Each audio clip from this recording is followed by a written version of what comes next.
আসসালামু আলাইকুম। আপনাদের জন্য অনেক পুরানো দিনের একটি বাড়ির ভিডিও নিয়ে আসলাম। ভিডিওটি ভালো লাগলে সবাই শেয়ার করবেন। এই বাড়িটি হচ্ছে মানিকগঞ্জের বানিয়াজুরি একটি গ্রামে ভিতরে। এই বাড়িটির চারিদিকে শুধু গাছ আর গাছ। প্রায় 20 বিঘার উপর এই বাড়িটি। কোনো এক নাকি হিন্দু রং করছে ভদ্রলোক নাকি? বাড়িটিকে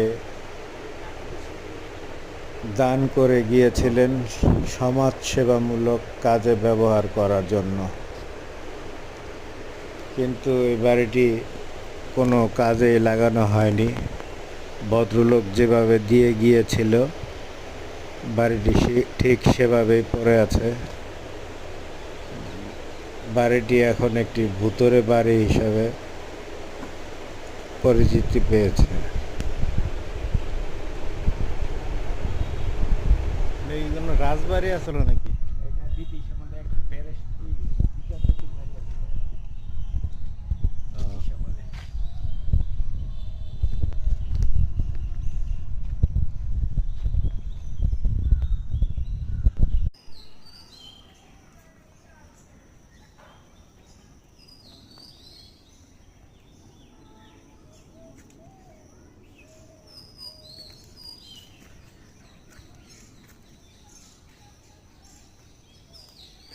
পুরাটাই মনে হয়। আরো জমি ওটা পুষ্করি টুষ্করি সব